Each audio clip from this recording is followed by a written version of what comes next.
Oramos un momentito a nuestro Dios, cerramos nuestros ojos y pedimos la bendición de Dios para esta palabra que quiero compartir con ustedes en el día de hoy, siguiendo un poco la línea de los dos últimos mensajes que he compartido a la iglesia, pero después de orar, antes de pasar directamente al mensaje, tenemos también otros dos anuncios muy importantes, pero primeramente vamos a orar.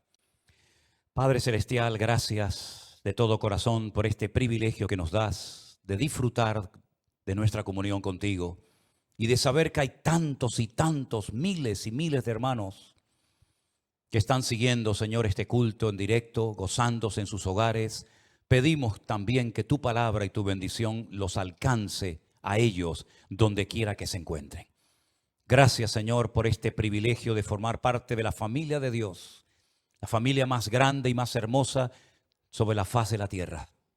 Pedimos que abras nuestros corazones para que podamos disfrutar ahora de tu palabra y tú hables a nuestras vidas. En el precioso nombre de Cristo Jesús decimos amén y amén. Y ahora quiero llevarles ya directamente a 2 de Corintios, el capítulo 10. 2 de Corintios, capítulo 10, los versículos 3, 4 y 5. ¿Cuántas veces hemos leído, tanto a título personal como a nivel de iglesia, estos textos? Esta carta fue escrita por el apóstol Pablo a una iglesia que necesitaba urgentemente de mucha instrucción, de muchos consejos, porque no estaban haciendo las cosas muy bien, que digamos. Una iglesia con problemas internos, de divisiones, de celos, de envidias, de contiendas. Había desorden dentro de la iglesia, hay que decirlo todo, ¿verdad?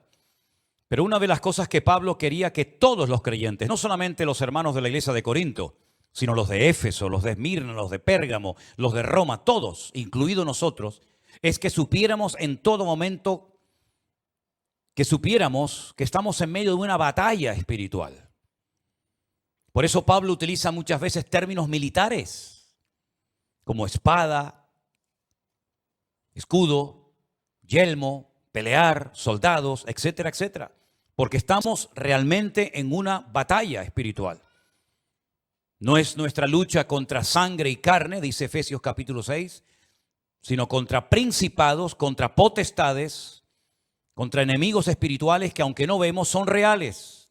Y tenemos que saber cómo vivir en victoria en medio de este gran conflicto espiritual en el cual estamos inmersos todos los creyentes desde hace 2000 años.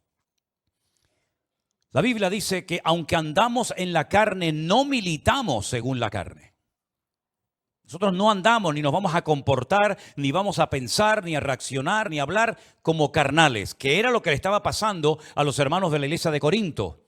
Pablo les decía niños, carnales, inmaduros, ¿verdad? Porque no habían crecido, no se habían desarrollado. Palabra tenían toda la que quisieran. Los dones parece ser que también los tenían, pero no habían crecido, no eran gente madura. Y Pablo dice que eran cristianos carnales, que no nos pase a nosotros lo mismo que le pasó a ellos.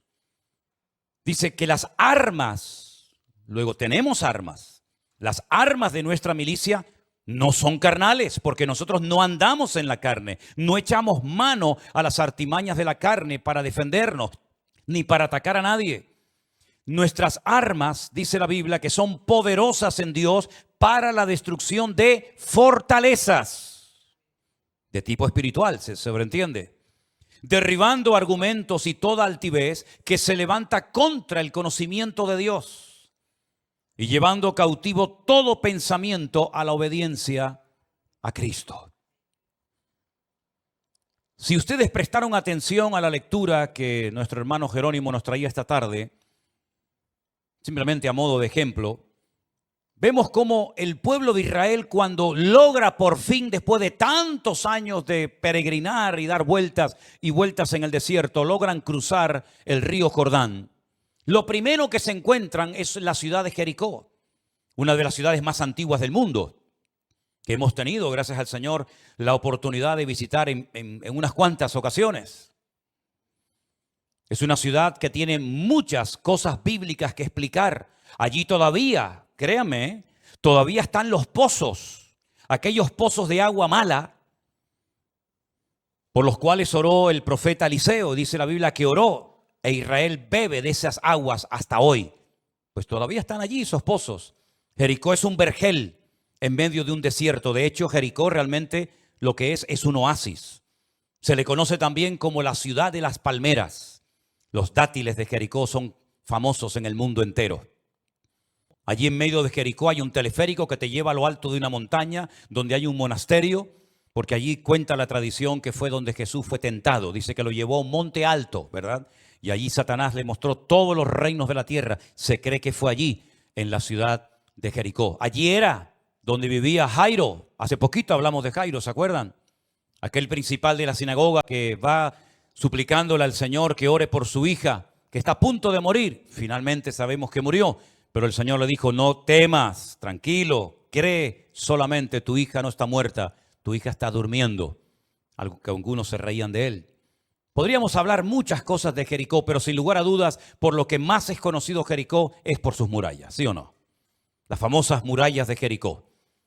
Murallas enormes, dobles, por cierto. Dice que había una muralla exterior y una muralla interior. Y había gente, como por ejemplo Rahab, que vivía entre el muro de fuera y el muro de adentro.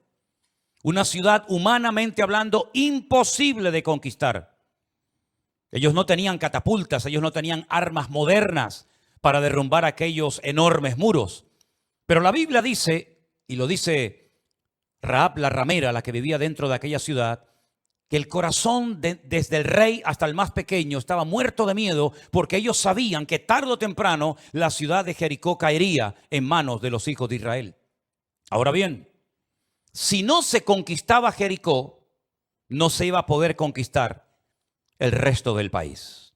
Ese es el motivo, esa es la razón por la cual algunos creyentes todavía siguen peleando con cosas que no logran superar.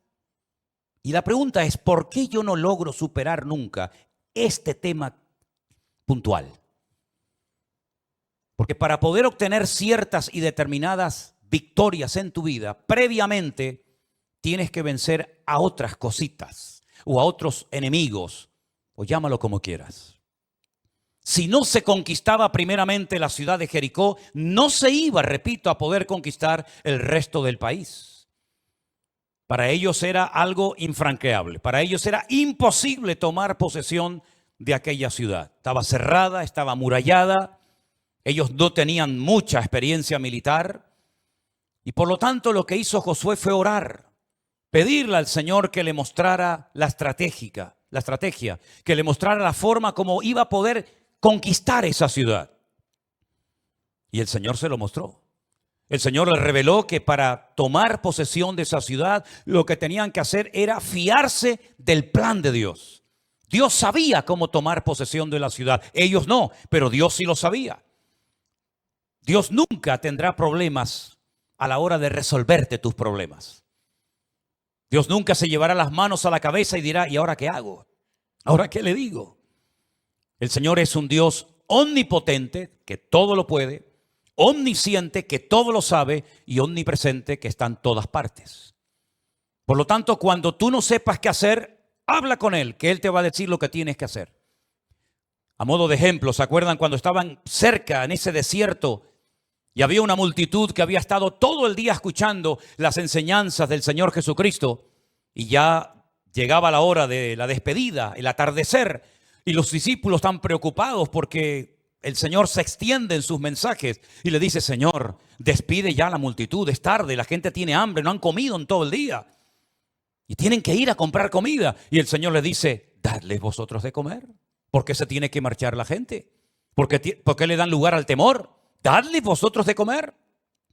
Y entonces salta el que siempre estaba sacando cálculos, le dijo al Señor, Señor, ni 200 denarios, que por cierto no los tenían, bastarían para dar de comer a esta multitud. No tenemos recursos para dar de comer a esta gente. Nos vamos a ver en un conflicto, en un problema dentro de un rato. Porque la gente sí está muy contenta, muy gozosa. Algunos han sido sanados, otros han sido liberados. La gente está contenta, pero amigo, cuando el hambre aprieta, la gente se convierte a veces en gente desagradable y violenta. La Biblia nos enseña que el Señor Jesucristo le dijo, decidle a la gente que se siente, que tengan calma, que no pierdan el control, el equilibrio en ningún momento. Y por ahí entonces se dan cuenta de que había un muchacho con unos poquitos panes y peces. Y se los traen al maestro y le dicen, pero por otra parte, Señor, ¿qué es esto para tanta gente? Y el Señor dijo, dámelos. Y dice que bendiciéndolos, dio gracias, partió aquellos panes y aquellos pocos peces.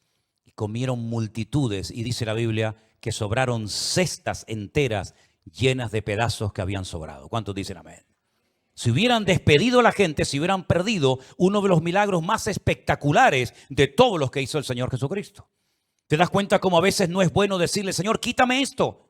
Porque si te lo quita inmediatamente, no aprendes una lección que te puede capacitar para las próximas pruebas y dificultades que tendrás que experimentar en el futuro. Entonces decir, Señor, yo no entiendo lo que me está pasando. Yo no entiendo cómo puedo superar esto, pero en el nombre de Jesús yo confío en ti y sé que tú me vas a mostrar qué tengo que hacer. Y cuando Dios te muestra qué tienes que hacer, indirectamente te está diciendo lo que no tienes que hacer. Josué le dijo, está bien, Señor, dinos qué hacemos. Ellos ya estaban afilando sus espadas, sus lanzas, sus jabalinas, ya estaban ya maquinando en las carpas diciendo, bueno, vamos a atacar por allí, o tú subes por acá y yo hago esto. El Señor le dijo, nada de eso, olvídense. Esta batalla es mía y ustedes tienen que aprender a oír las instrucciones que yo les voy a dar y fiarse de ellas y ponerlas en práctica. ¿No dice la Biblia, encomienda al Señor tu camino? Confía en Él y Él hará. Pues eso es lo que hicieron, oraron al Señor, expusieron su problema delante de Dios. Señor, hemos cruzado el río Jordán, hay niños, hay mujeres, hay ancianos, hay animales. Señor, llevamos 40 años dando vueltas. Ya estamos cansados de tanta arena, de tanto calor, de tanto desierto. Señor, ya queremos tener nuestro trocito de tierra para criar nuestros animales, para plantar, para tener una vida feliz, hacer nuestras casitas. Señor, ¿qué hacemos? Y el Señor le dijo, dar vueltas. Dar vueltas. Dar vueltas. Bueno, será para ver el perímetro de las murallas, ¿no? Para ver cuán grandes son. Por ejemplo, las murallas de Jerusalén tienen un perímetro de 4,5 kilómetros aproximadamente. Entonces, bueno, siempre es bueno conocer el terreno que vas a atacar o vas a visitar, ¿verdad? Antes de ir. Yo tengo la costumbre, por ejemplo, antes de ir a un sitio, me meto en internet y estudio todo lo que puedo estudiar sobre esa ciudad, sobre ese país, el clima, la gente, la historia, lo que hicieron estos, lo que hicieron los otros, y así más o menos me entero un poco de lo que me voy a encontrar. Entonces probablemente cuando Josué reunió a todos sus soldados y les dijo, muchachos, mañana nos vamos a levantar temprano, al alba, a la hora que sale el sol, y vamos a dar una vuelta alrededor del perímetro de la ciudad de Jericó. Y dijeron, es lógico, es normal, es la primera vez que vemos esta ciudad. Vamos a recorrerla a ver cuántas puertas tiene, si todas las murallas tienen la misma altura, si hay un punto débil, si hay alguna grieta. Pero es que el segundo día les dijo exactamente lo mismo. Y el tercero, y el cuarto, y el quinto, y el sexto. Y ya algunos dirían, pero una pregunta, ¿no hay algo nuevo que te ha comentado el Señor? Otra vez más vueltas y más vueltas y más vueltas. Dios los está probando y les está probando en un área que es fundamental para poder vivir una vida cristiana victoriosa y para poder crecer como creyente. Y es la obediencia. Hay que ser muy obediente para estar 6 días dando vueltas y vueltas y vueltas y más vueltas sin recibir ninguna explicación, sin ver ningún resultado, sin ver ni siquiera un trocito de muralla que se cae. Todo sigue igual. Me imagino los que estaban arriba en las murallas mirando hacia abajo diciendo, estos hebreos están locos. Son idiotas esta gente. Venga, vueltas, se creen que van a conquistarnos dando vueltas, pero que están locos esta gente. Me imagino los comentarios de algunos, pero ¿tú crees que Josué no se habrá equivocado? Dios realmente le habrá hablado, porque no es normal que estemos siempre haciendo lo mismo sin ver ningún resultado. Y para colmo, el séptimo día le dijo, bueno, ¿y ahora qué hacemos? Ya hemos llegado al séptimo día. Ya conquistamos, sacamos las espadas, sacamos las lanzas, los escudos, las jabalinas. Dijo, no, ahora tengo una orden nueva de parte del Señor. Dije, bueno, gloria a Dios, por fin. Hoy me dijo el Señor que tenemos que dar no una, 7 vueltas. 7 vueltas. ¿Sabes el calor que hace en ese valle? Yo no sé qué época podía ser, la verdad es que podría averiguarlo, no lo he hecho, ¿no? Pero yo sé que hace mucho calor en el Valle del Jordán. Hace un calor terrible. Es todo llano y te da el sol desde la mañana hasta la noche. Un calor terrible. Jericó es una ciudad muy caliente, muy caliente. Y cuando sopla el viento, ni te cuento, se levanta ese polvo, se levanta esa arena que se te mete en los ojos, es muy molesto, es terrible, terrible. 7 vueltas el último día. Y al final dice la Biblia que las murallas cayeron no por sus estrategias humanas, sino por obediencia a la estrategia y al plan de Dios. ¿Cuántos dicen amén? ¿Por qué les cuento esta batalla que todos ustedes conocen perfectamente? Porque tenemos que aprender ciertas y determinadas lecciones de lo que Dios allí dijo, de lo que allí pasó, para poder entender lo que yo hoy, en pleno siglo XXI, con mi vida, con mis problemas, con mis luchas, con mis debilidades, etcétera, tengo que hacer y cómo comportarme. Pablo dice, nosotros también estamos en batalla, como ellos estuvieron en guerra, pero ellos peleaban contra Jericó, contra los filisteos, contra los amorreos, contra los hititas, contra los jebuseos. Nosotros no tenemos ese tipo de enemigos naturales de carne y hueso, pero tenemos enemigos tremendamente poderosos y además una gran desventaja, porque a los enemigos de carne y hueso los ves, pero nuestros enemigos no es que sean invisibles, son invisibles para nosotros, pero ellos juegan con una ventaja y es que los demonios te ven a ti, pero tú a ellos no, salvo alguna excepción. Estamos en batalla. Las armas de nuestra milicia no son como las que ellos utilizaban en aquella época. Pero Pablo dice, tenemos armas que sirven para destruir fortalezas, para derribar argumentos y para tomar cautivos pensamientos y llevarlos a la obediencia de Cristo Jesús. Si Pablo está revelando otro tipo de guerra, no es una guerra natural, no es una guerra física, no es una guerra de cuerpo a cuerpo, hombre contra hombre, sino es una guerra de tipo espiritual, pero real, donde tienes que estar bien armado para que no caigas en el campo de batalla y seas una víctima, sino seas cabeza y no cola, y más que vencedor en el nombre de Jesús. Ahora, si se dan cuenta, hay batallas que se ganaron así, rápidamente, de un día para otro. Por ejemplo, dice la Biblia que en el Antiguo Testamento hay un momento en el que 1.000.000 de soldados vienen a atacar Jerusalén y el rey tiene miedo. Y entonces esas cartas que le causaban temor, que le intimidaban, dice que las pone delante de la presencia del Señor y le dice, Señor, yo no puedo pelear contra 1.000.000 de soldados. No tenemos preparación militar ni armamento para pelear a esta gente. Y el Señor le dijo, no hagan nada, salgan mañana al campo de batalla cantando. Es que el Señor tiene un humor. El Señor tiene un humor, de verdad que, vamos, que es increíble. A estos le da vuelta, a otros los pone a cantar, a otros le dice enciende una vela y toca la trompeta y los enemigos huirán, como caso de Gedeón. Es que es increíble. Pero es fiarse de Dios. No, tal vez no entiendo, tal vez yo haría otra cosa, pero esto es lo que Dios me ha dicho que haga.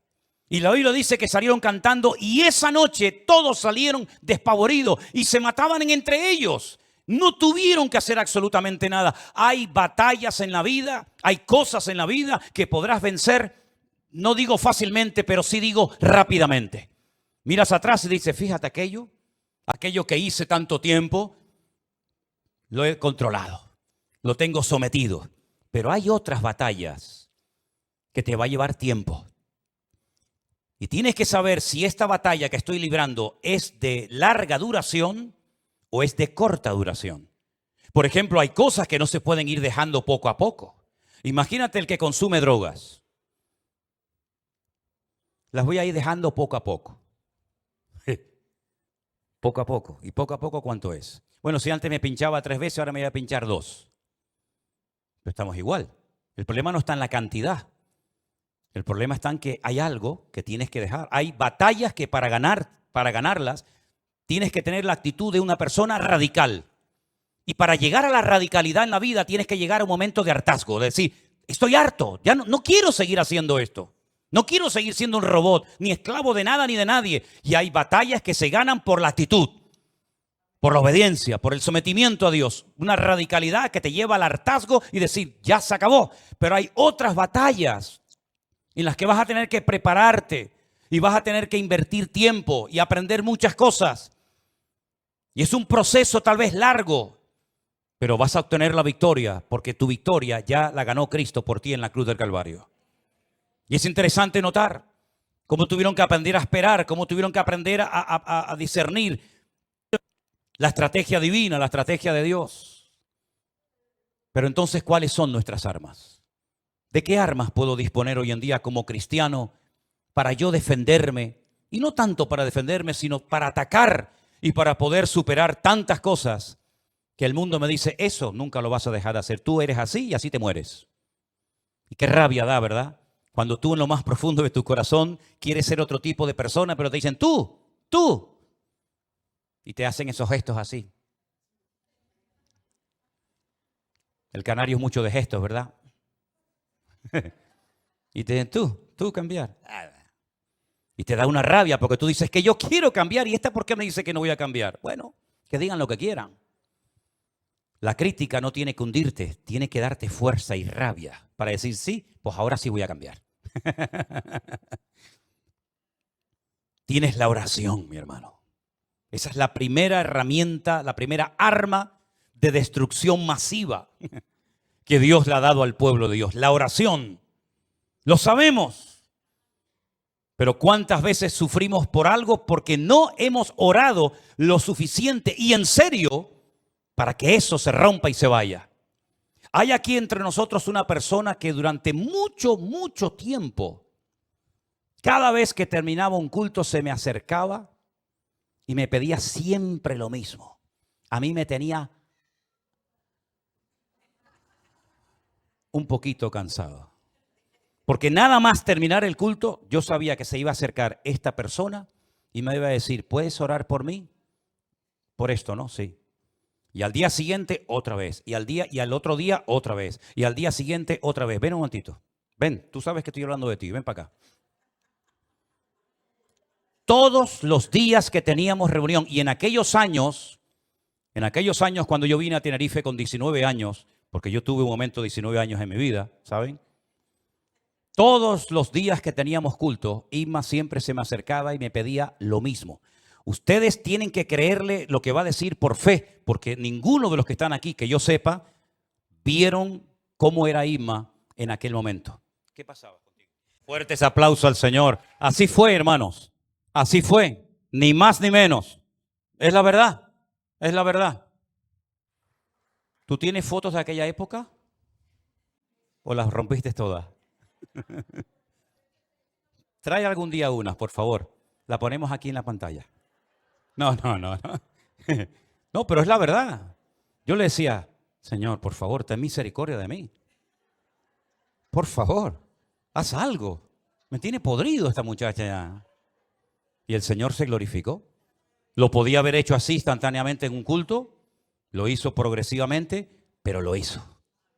Y eso es lo importante. Lo importante es ser constante. De hecho, la Biblia habla de constancia. Uno de los primeros versículos que yo me aprendí en mi vida, que seguro que muchos de ustedes lo saben también, 1 Corintios 15, 58, dice, así que hermanos míos, estad firmes y constantes, creciendo en la obra del Señor siempre, sabiendo que vuestro trabajo en el Señor no es en vano. Amén, hermanos. ¿Tienes un problema físico, espiritual, familiar o de la índole que sea? Clama al Señor. Ora al Señor. No te desanimes porque oraste y no viste nada. Sigue orando, sigue orando, sigue orando. Hermano, si tú vas al monte a cortar un árbol, que ni se te ocurra decir, bueno, yo le doy 2 o 3 golpes y el árbol cae. No, hijo, no. El árbol lo vas debilitando y debilitando poco a poco y te va a costar y sacarás a lo mejor heridas en las manos y un día y una hora y otra hora. Pero cuanto más le des, más se debilita el árbol. Exactamente igual ocurre en la vida, digamos, espiritual. Hay cristianos que si hubieran orado un poquito más, la bendición la podían haber obtenido. Le faltó un pelín para llenar la copa, la copa, ¿no? Y ahí se quedaron a medias y dijeron, ya no aguanto más, ya me voy. Las armas de nuestra milicia son poderosas en Dios. Y una de ellas, repito, es la oración. Yo sé que hay muchas promesas, sé que hay muchos versículos, sé que hay muchos ejemplos y oraciones preciosas, por cierto, en la Biblia, tanto en el Antiguo como en el Nuevo Testamento, incluso hasta oraciones de Jesús, ¿verdad? El famoso Padre Nuestro, Juan capítulo 17, cuando Él ora por sus discípulos y por nosotros también, aunque no habíamos nacido ni estábamos allí en aquel momento, ¿verdad? Pero Él dice, es que no reciben porque no piden. Ya sé que hay otro que dice, sí, pero es que pedimos y no recibimos porque pedimos mal. Sí, pero eso no lo quiero usar ahora. El que quiero comunicarte y compartirte es este. No reciben porque no piden. ¿Por qué no pides? ¿Por qué no pides? Perdonen si le suena mal este refrán, pero es que es así. Dice que el que no llora, pues llora. Clama al Señor y yo te responderé y te enseñaré cosas grandes y ocultas que tú no conoces. Así que ora al Señor, es un arma poderosa que tienes. Nosotros cuando oramos sabemos que Dios nos está escuchando, ¿sí o no? Porque Dios no es sordo.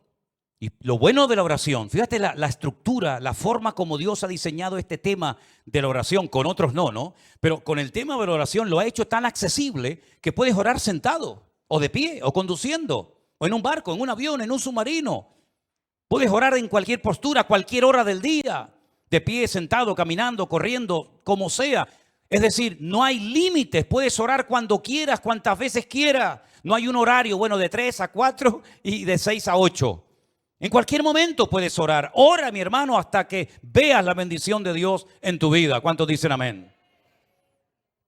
El sueño de toda mi vida, uno de los sueños que yo tenía, era poder algún día tener una autocaravana y poder viajar por ahí, predicar la palabra y visitar gente. Y como nadie me hacía caso en mi casa, porque ya era el pesado de siempre, yo me reunía con Miriam y le decía: Miriam, mira, como los demás no me hacen caso, ven conmigo. Y claro, era pequeñita, casi venía obligada, ¿no? O sea, vamos a ponernos de rodillas y vamos a orar, tú y yo, todos los días, para que el Señor nos dé una autocaravana. Pasaron años y yo no tenía, ni una bicicleta, hasta que el Señor nos la dio.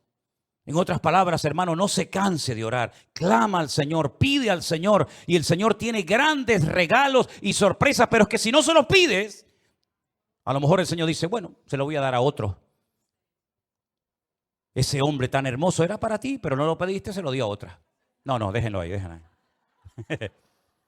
Tenemos la palabra de Dios, amén, hermanos. La palabra de Dios, inspirada por el Señor. ¿Para qué? Para que sepas cómo comportarte, cómo pensar, cómo hablar, cómo moverme, cómo actuar. Lámpara es a mis pies tu palabra y lumbrera mi camino, decía el salmista en el 119, ¿verdad?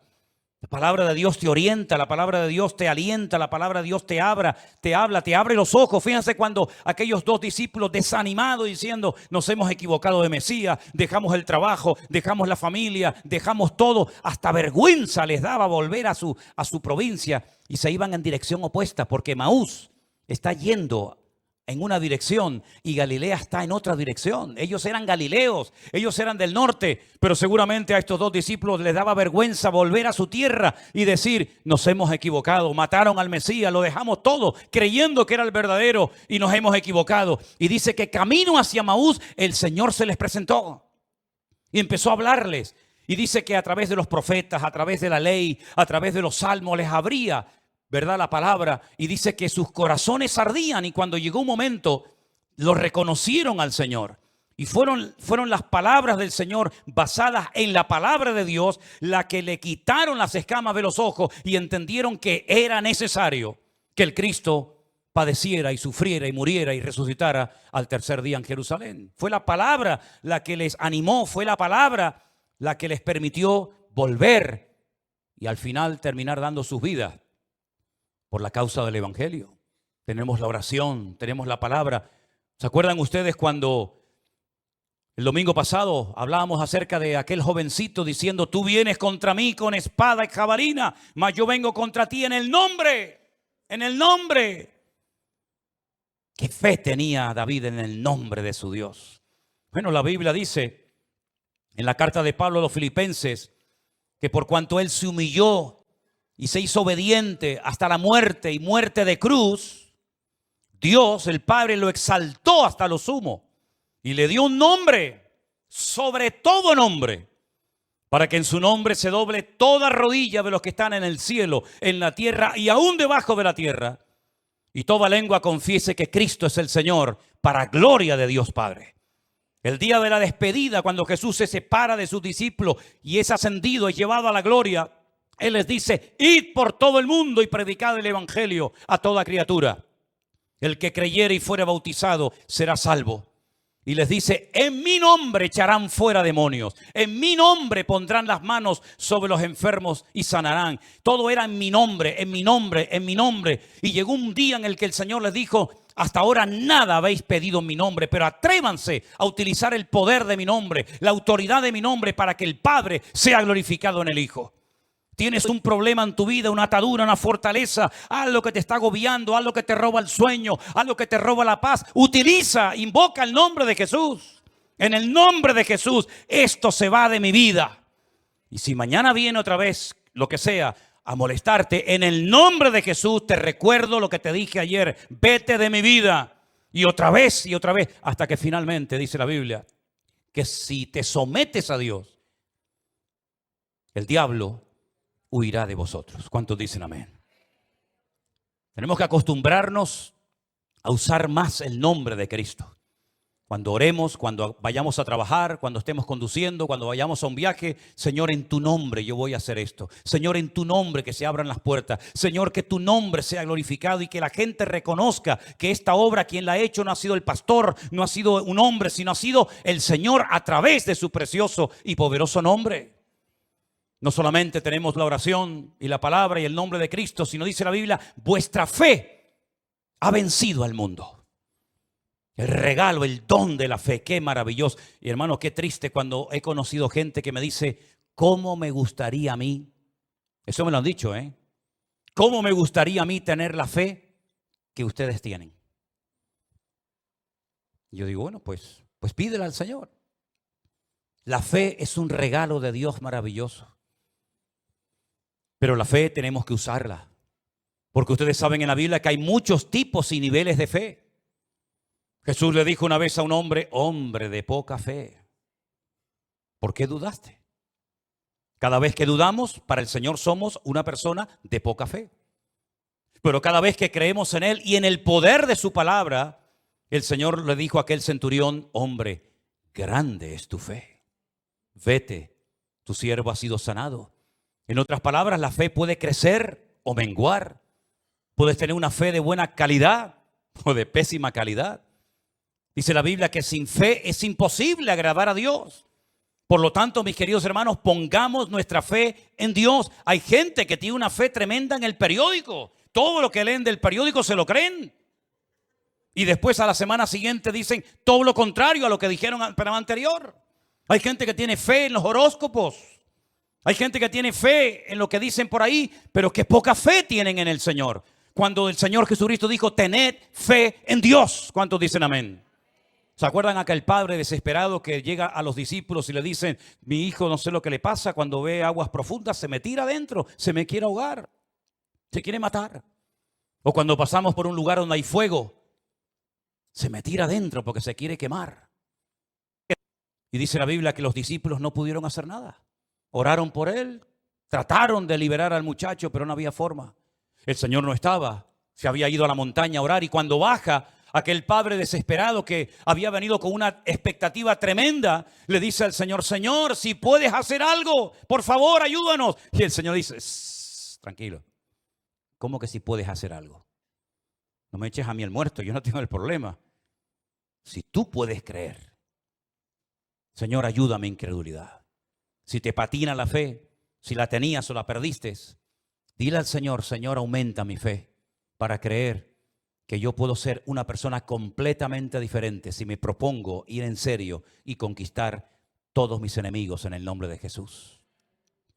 Y finalmente tenemos algo precioso que a veces no valoramos porque consideramos que ya es algo normal, pero es algo que tiene un poder tremendo. El Salmo 133, que la mayoría de nosotros conocemos perfectamente, dice, mirad cuán bueno y cuán delicioso es habitar los hermanos juntos en armonía. Y el Salmo podía haber terminado ahí diciendo, es verdad, qué bonito, ¿no? Cuando estamos juntos los hermanos, nos saludamos, hablamos, compartimos. Pero es que hay una promesa. Dice, porque allí, en esa reunión, en esa asamblea, en ese lugar donde están los hermanos juntos en armonía, hay bendición y vida eterna.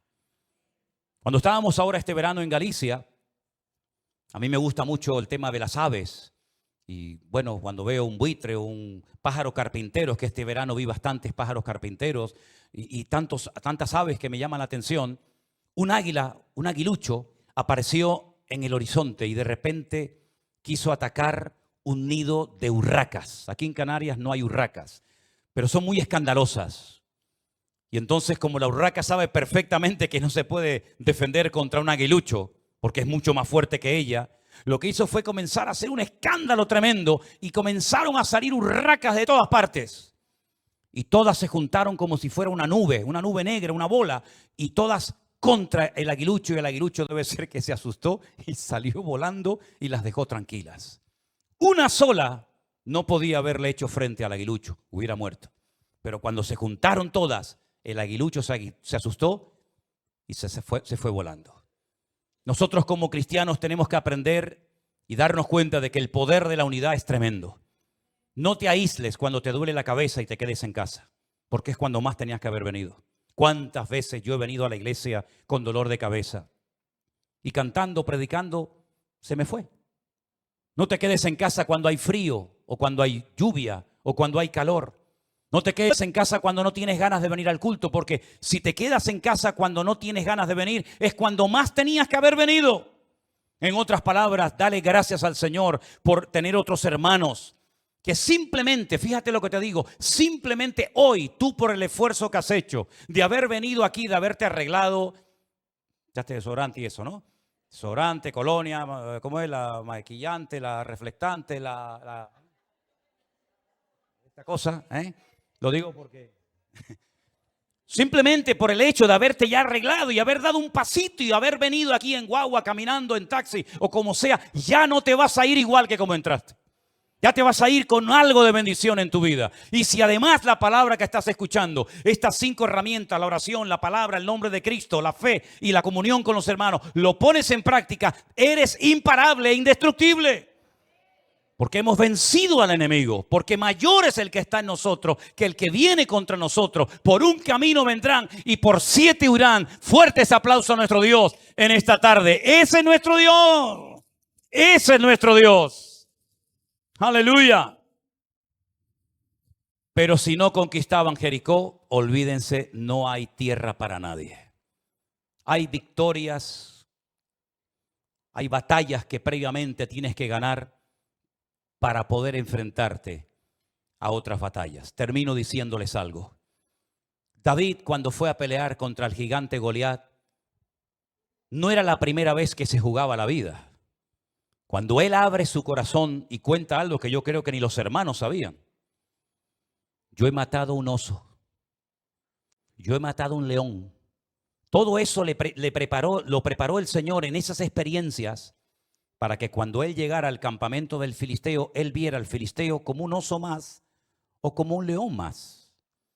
Por lo tanto, todas las experiencias que has tenido, incluso las negativas, incluso las que te han hecho llorar, que esas son las mejores. Porque lo que se aprende llorando, nunca se olvida.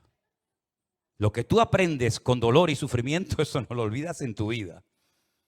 Pues dale gracias al Señor por todo el bagaje y por todo el recorrido que has caminado con Él, porque todo eso te ha capacitado y te ha preparado para que termines este año, que todavía te quedan muchos días, semanas y meses, en la más contundente victoria y sea el mejor año de tu vida. ¿Cuántos dicen amén? ¿A cuánto le gustaría tener el mejor año de su vida? A ver, levanten la mano.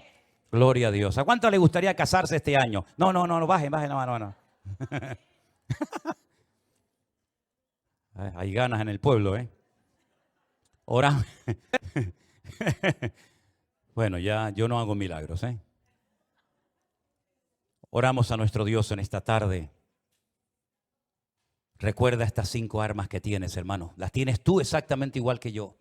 La oración, la palabra, el nombre de Cristo, la fe y la comunión con los hermanos en la iglesia. Aleluya. Bendito sea tu nombre, mi Señor. Qué bueno eres tú.